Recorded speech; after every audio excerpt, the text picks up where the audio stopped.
سل دانہ سبل مجنی تاجدار بے کسوں کے غم گسار جناب احمد مجتبی محمد مصطفیٰ علیہ تحیت و ثنا و صلی اللہ علیہ وبارک وسلم۔ آپ کی بارگاہ ناز میں عقیدت و محبتوں کا یہ نذرانہ عرض کرنے کے بعد نہایت ہی واجب الاحترام بزرگوں، نوجوان ساتھیوں، عزیز بچوں، بحمداللہ تعالی آج کی یہ محفل میلاد مصطفیٰ صلی اللہ علیہ وسلم جو محترم جناب محمد جمیل درزی آپ کی رہائش گاہ پر انعقاد پذیر ہے، دعا گو ہوں مالک حق اپنی بارگاہ میں درجہ قبولیت عطا فرمائے اور صاحب خانہ پر اپنی خاص رحمتوں کا نزول فرمائے آمین۔ اللہ وحدہ لا شریک نے اپنے محبوب کریم صلی اللہ علیہ وسلم کے ذریعے ہمیں جو ہے وہ نعمت عظمیٰ سے نوازا سبحان اللہ۔ اور حضور وحدہ لا شریک اللہ کی طرف سے نعمت عظمیٰ بن کر تشریف لائے۔ اللہ نے بہت سے احسانات انسانیت پر کیے، لیکن کسی کے بارے میں اللہ نے صراحتاً ارشاد نہیں فرمایا، لیکن جب اپنے محبوب کریم صلی اللہ علیہ وسلم کو نوازا، آپ کو اس دنیا میں بھیجا،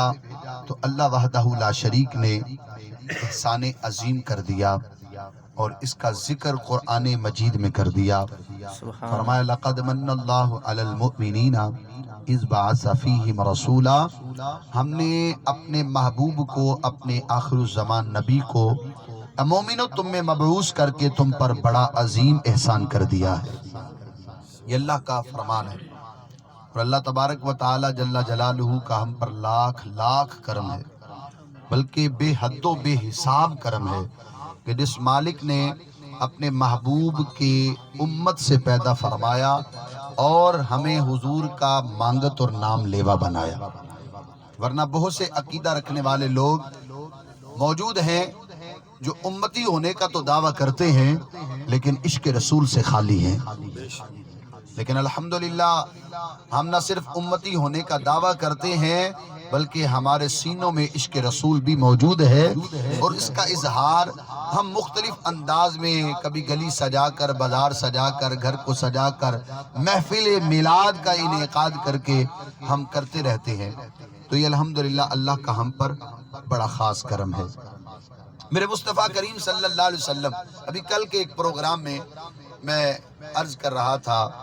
کہ حضور سے مانگنے کا طریقہ ہمیں نہیں آتا، ورنہ یہ وہ در ہے جہاں سے کوئی بھی بغیر بھیگ کے جاتا ہی نہیں، اور ایسا در ہے کہ اللہ اس طرح اپنے محبوب صلی اللہ علیہ وسلم کے ذریعے سے نوازتا ہے، اس طرح نوازتا ہے کہ پھر بھوک رہتی نہیں، بھوک رہتی نہیں۔ اور شاعر نے کہا لہراں بہراں ہو گئیاں گھر وچ میرے، لہراں بہراں ہو گئیاں گھر وچ میرے، جد دی کیتی نوکری سرکار دی۔ دنیا کی نوکری سے تو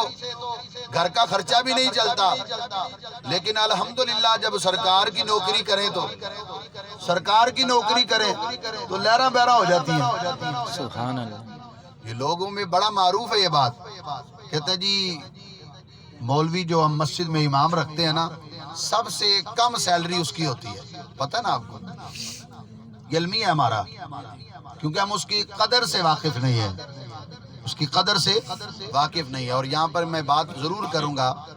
میں نے خود بیان سنا، دعوت اسلامی کے جو بانی ہیں جن کو پاپا جی الیاس کہا جاتا ہے، قادری رضوی دامت برکاتہم العالیہ، ان کا ایک بیان تھا جس میں وہ رو کر یہ بات کہہ رہے تھے۔ وہ کہتے ہیں کاش اگر مجھ میں ہمت ہو تو امام مسجد کی تنخواہ ملک کے وزیر کے برابر ہونی چاہیے، اور اس کے نیچے ایک گاڑی ہونی چاہیے جو اچھی ہو، اچھے ماڈل کی ہو، اور اس کا گھر جس سوسائٹی میں ہو اس سوسائٹی کے برابر کم از کم تو ہونا چاہیے۔ ایسا نہ ہو کہ یہ پچھلے دنوں آپ نے وہ خبر سنی تھی نا کہ ایک علاقے میں امام صاحب کے گھر کی چھاتی گر گئی، 4 بچے اور ان کی بیوی جو ہے وہ جاں بحق ہو گئے۔ یعنی اتنا نازک ہم نے مکان دیا ہوتا ہے اور اتنی جناب ہم نے ان کے ساتھ زیادتی کی ہوتی ہے کہ بس اپنے گھر کو تو ہم ٹائل پتھر سے سجاتے ہیں، اور امام کی باری آتی ہے تو کہتے ہیں کچا فرش بھی کام دے جائے گا، کہ یہ روزانہ پوچا شوچا مار لیا کرو۔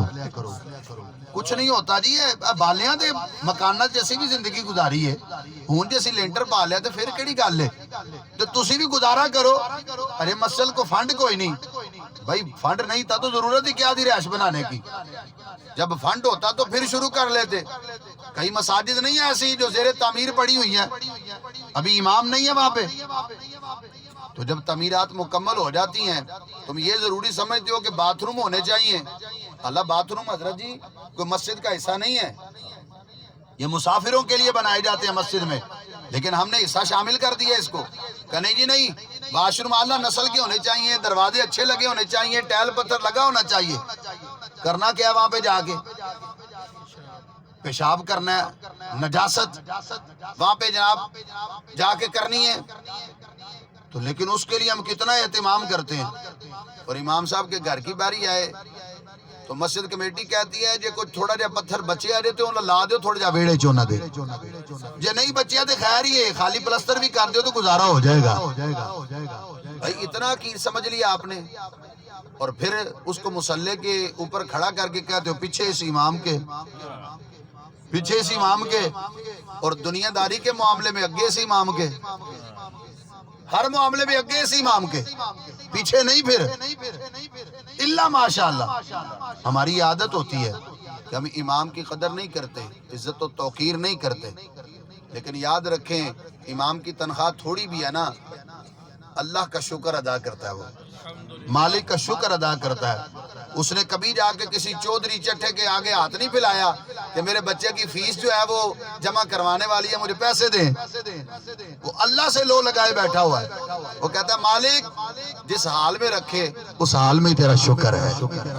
وہ تھوڑی تنخواہ میں بھی اللہ برکتیں عطا کر دیتا ہے۔ مجھے بڑا اچھے طریقے سے یاد ہے، میں گجرا والا سنگر کمپنی کا